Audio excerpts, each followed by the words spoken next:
When in the course of human events it becomes necessary for one people to dissolve the political bands which have connected them with another, and to assume among the powers of the earth the separate and equal station to which the laws of nature and of nature's God entitle them. A decent respect to the opinions of mankind requires that they should declare the causes which impel them to the separation. We hold these truths to be self-evident, that all men are created equal, that they are endowed by their Creator with certain unalienable rights, that among these are life, liberty, and the pursuit of happiness. That to secure these rights, governments are instituted among men, deriving their just powers from the consent of the governed. That whenever any form of government becomes destructive to these ends, it is the right of the people to alter or to abolish it, and to institute new government, laying its foundation on such principles and organizing its powers in such form as to them shall seem most likely to affect their safety and happiness. Prudence indeed will dictate that governments long established should not be changed for light and transient causes.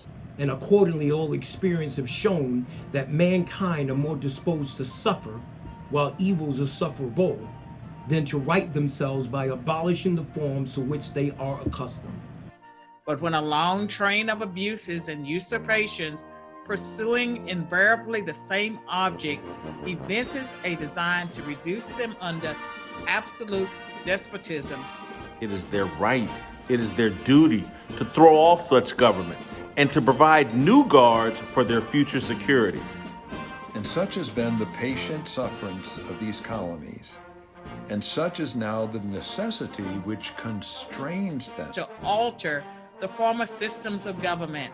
The history of the present King of Great Britain is a history of repeated injuries and usurpations, all having in direct object the establishment of an absolute tyranny over these states.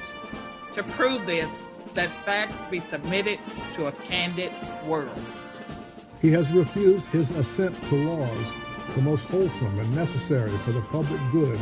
He has forbidden his governors to pass laws of immediate and pressing importance, unless suspended in their operation till his assent should be obtained. And when so suspended, he has utterly neglected to attend to them. He has refused to pass other laws for the accommodation of large districts of people, unless those people would relinquish the right of representation in the legislature, a right inestimable to them and formidable to tyrants only. He has called together legislative bodies at places unusual, uncomfortable, and distant from the depository of their public records, for the sole purpose of fatiguing them into compliance with his measures. He has dissolved representative houses repeatedly for opposing with manly firmness his invasions on the rights of the people. He has refused for a long time, after such dissolutions, to cause others to be elected, whereby the legislative powers, incapable of annihilation, have returned to the people at large for their exercise. The state remaining in the meantime exposed to all the dangers of invasion from without and convulsions within. He has endeavored to prevent the population of these states, for that purpose obstructing the laws of naturalization of foreigners, refusing to pass others to encourage their migrations hither, and raising the conditions of new appropriations of lands.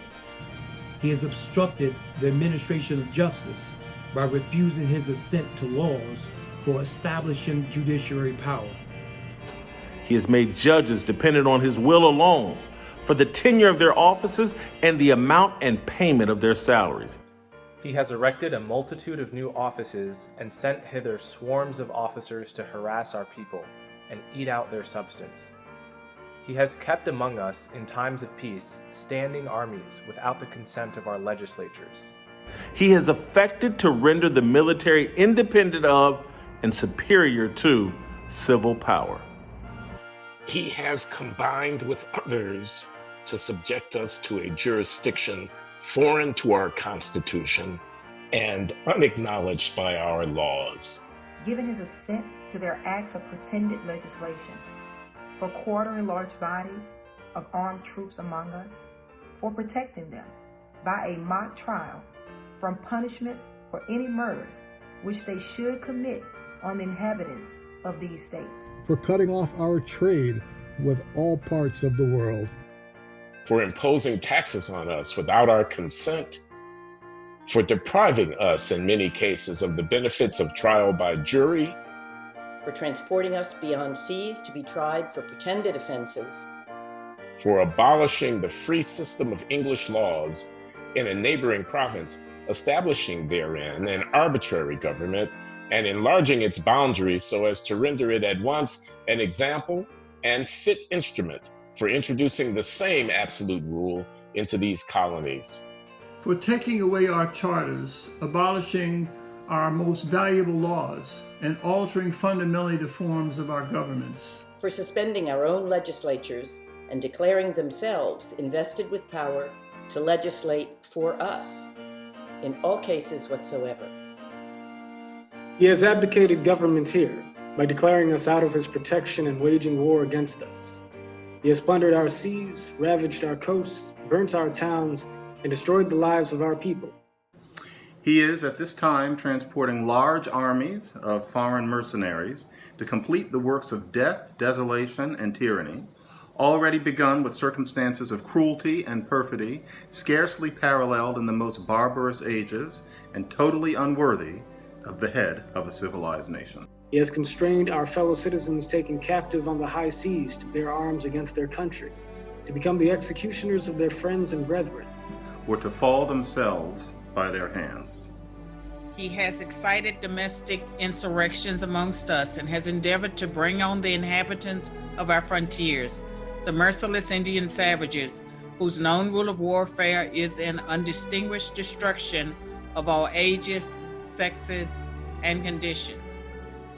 In every stage of these oppressions, we have petitioned for redress in the most humble terms. Our repeated petitions have been answered only by repeated injury. A prince whose character is thus marked by every act which may define a tyrant is unfit to be the ruler of a free people. Nor have we been wanting in attentions to our British brethren. We have warned them from time to time of attempts by their legislature to extend an unwarrantable jurisdiction over us. We have reminded them of the circumstances of our immigration and settlement here. We have appealed to their native justice and magnanimity, and we have conjured them by the ties of our common kindred to disavow these usurpations, which would inevitably interrupt our connections and correspondence. They too have been deaf to the voice of justice and consanguinity. We must therefore acquiesce in the necessity which denounces our separation, and hold them as we hold the rest of mankind, enemies in war, in peace, friends. We, therefore, the representatives of the United States of America, in General Congress, assemble, appealing to the Supreme Judge of the world for the rectitude of our intentions, do, in the name and by authority of the good people of these colonies, solemnly publish and declare that these united colonies are, and of right ought to be, free and independent states, that they are absolved from allegiance to the British Crown, and that all political connection between them and the state of Great Britain is and ought to be totally dissolved. As free and independent states, they have full power to levy war, conclude peace, contract alliances, establish commerce, and to do all other acts and things which independent states may of right do.